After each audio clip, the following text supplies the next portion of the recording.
சிவாய மகாபெரிவா திருடிகளே சரணம். நல்லது நடக்கும், நல்லது மட்டுமே நடக்கும். நம்முடைய மைண்ட்ஸ்பியர் நேயர்கள் அனைவருக்கும் என்னுடைய பணிவான வணக்கங்கள், கோடான கோடி நன்றிகள். உங்கள் அனைவருக்கும் என்ற இனிய தமிழ் புத்தாண்டு நல்வாழ்த்துக்கள். இன்னைக்கு இந்த பதிவில் என்ன பார்க்க போகிறோம் அப்படின்னா, வார்த்தைகள். இந்த வார்த்தைகளுக்கு இருக்கக்கூடிய சக்தி என்ன அப்படிங்கிறத இந்த பதிவில் நம்ம பார்க்க போகிறோம். அடிஷ்னலாக கிராட்டிடியூட் எழுதி ஒருத்தவங்களுக்கு என்ன சக்ஸஸ் ஆச்சு அப்படிங்கிறத ஃபீட்பேக்கையும் இதில் நான் இணைக்க போகிறேன். ஓகேங்களா? ஓகே, வார்த்தையினுடைய பவர் என்ன அப்படின்னு பார்க்க போகிறோம். இதை மாயாஜாலம் அப்படிங்கிற புக்கில் இருந்தால் நான் எடுக்கிற இந்த கண்டென்ட்டையும் ரோண்டா பைன் அப்படிங்கிறவங்க எழுதினது தான். வார்த்தைகள் மிகவும் சக்தி வாய்ந்தவை. நீங்கள் யாரேனும் ஒருவரை பற்றி குறை கூறும்போது நீங்கள் உண்மையிலேயே உங்களுடைய வாழ்க்கைக்கே தீங்கு விளைவித்து கொள்கிறீர்கள். நீங்கள் யாரையாவது குறை சொல்கிறீங்க அப்படின்னா அது உங்களுடைய வாழ்க்கைக்கு நீங்கள் தீங்கு இழைத்து கொள்கிறீர்கள் அப்படின்னு சொல்கிறாங்க ஆத்தர். அதாவது நீங்கள் யூஸ் பண்ணக்கூடிய தேவையில்லாத நெகட்டிவ் வேர்ட்ஸ் எல்லாமே உங்களுக்கு தான் வந்து சேரும். அதனால் நீங்கள் அதை பேசாதீங்க அப்படிங்கிறாங்க. ஏன்னா அந்த வார்த்தைகளுக்கு சக்தி வந்து ரொம்ப அதிகம். நம்ம எல்லாருமே கேஷுவலாக ஒரு சில வேர்ட்ஸ் சொல்லிக்கிட்டே இருப்போம். என்னுடைய வேலை எனக்கு பிடிக்கல, என்னிடம் போதுமான பணம் இல்லை, நான் பணத்துக்கு ரொம்ப கஷ்டப்படுறேன், கடனில் இருக்கேன், எனக்கு பொருத்தமான துணைவர் கிடைக்கல, கணவன் அமையலை, மனைவி அமையலை, பிள்ளைகள் அமையலை, வீடு நல்லா இல்லை, சுற்றி இருக்கிறவங்க நல்லா இல்லை, அப்பா எனக்கு சரி வரல, அம்மா எனக்கு சரி வரல. இந்த மாதிரி நம்ம குறைகள் சொல்லிக்கிட்டே இருக்கோம் அப்படின்னா நம்மளுடைய வாழ்க்கைக்கு நம்ம கெடுதல் நினச்சிக்கிறோம் அப்படின்னு அர்த்தம். இது எதுவுமே சரியில்லாமலே கூட இருக்கட்டும், ஆனால் உங்களுடைய வார்த்தைகள் அப்படி வரக்கூடாது. உங்களுடைய வார்த்தைகள் எல்லாமே எனக்கு நல்லா இருக்குது அப்படின்னு தான் வரணும். இப்போ எக்ஸாம்பிளுக்கு நீங்கள் சொல்கிறீங்க, என்னுடைய வேலை எனக்கு பிடிக்கலை, நான் இருக்கிற இடம் எனக்கு பிடிக்கலை அப்படின்னு சொல்கிறீங்கன்னா, அதே மாதிரி தான் சுச்சுவேஷனை திரும்ப திரும்ப உங்களுக்கு பிரெயின் வந்து நீங்கள் எங்கே போனாலுமே, நீங்கள் வேறு இடத்துக்கு மாற்றிக்கிட்டு போனாலுமே அதே மாதிரி அட்மாஸ்ஃபியரை தான் கொண்டு வந்து கொடுக்கும்.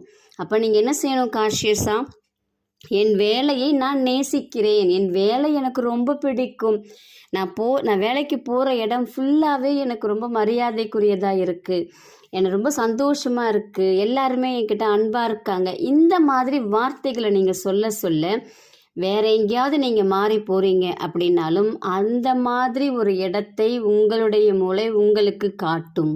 இந்த யூனிவர்ஸ் உங்களை தேடிக்கிட்டு வரும். நம்ம துரத்திக்கிட்டு போக வேண்டாம். நீங்கள் இந்த வார்த்தைகளை திரும்ப திரும்ப சொல்ல சொல்ல யூனிவர்ஸ் உங்களுக்காக தேடி கொண்டு வந்து உங்ககிட்ட கொடுக்கும். அப்போது நம்ம என்ன மாதிரி வார்த்தைகளை திரும்ப திரும்ப பேசணும் அப்படிங்கிறத நம்ம ஆழமாக பதிய வச்சுக்கணும். ஒருத்தவங்களை ஒரு குறை சொல்கிறீங்க அப்படின்னா நீங்கள் அவங்கள பற்றி 10 நிறைகள் சொல்லியே ஆகணும். 10 நிறைகள் சொல்லலைன்னா நம்மளுடைய வாழ்க்கை இன்னும் கீழே இறங்கும். அப்போது நம்ம என்ன செய்யணும்? அடுத்தவங்களை பற்றி குறை சொல்கிறது நமக்கு தேவையில்லை. நம்மளுடைய வாழ்க்கை நல்லபடியாக அமையணும், இதுதான் நமக்கு தேவை. அப்போது நம்ம பேசக்கூடிய வார்த்தைகள் எல்லாமே பாசிட்டிவாக நல்லா இருக்குது அப்படின்னு சொல்ல ஆரம்பிக்கணும். அப்படி சொல்ல சொல்ல உங்களுடைய எதிர்பார்ப்புகள் எல்லாமே உங்களுக்கு நல்லபடியாக அமையும்.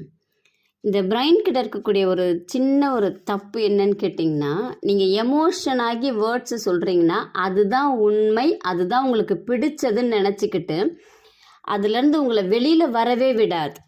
அதே மாதிரி சுச்சுவேஷனே தான் திரும்ப திரும்ப உங்களுக்கு கொடுத்து அடிச்சுக்கிட்டே இருக்கும். அப்போ நம்ம என்ன செய்யணும்னா, நம்ம வேர்ட்ஸை, நம்ம தாட்ஸை பாசிட்டிவாக மாற்ற ஆரம்பிக்கணும். மாற்ற தான் உங்களுக்கு எல்லாமே மாற்றங்கள் வர ஆரம்பிக்கும். அப்போ நம்ம வார்த்தையில் முதல்ல கவனம் செலுத்தணும். இந்த கிராட்டிடியூட் எழுதி ஃபீட்பேக் எனக்கு வந்ததை உங்களுக்கு நான் இதில் வந்து அட்டாச் பண்ணுறேன். அடுத்து நீங்கள் பார்த்தீங்க அப்படின்னா, உங்களுக்கு கிராட்டிடியூடு 28 நாள் எப்படி எழுதணும், உங்களுக்கு ஏதாவது ஒரு கோல் இருக்குது இல்லை ஆசைகள் இருக்குது அப்படின்னா அது எல்லாத்தையும் 28 நாளில் எப்படி அடைவது அப்படிங்கிறத இந்த மாயாஜால புக்கிலேருந்து எடுத்து நான் டெய்லி உங்களுக்கு வீடியோ போடுறேன், ட்ரைனிங் கொடுக்குறேன்.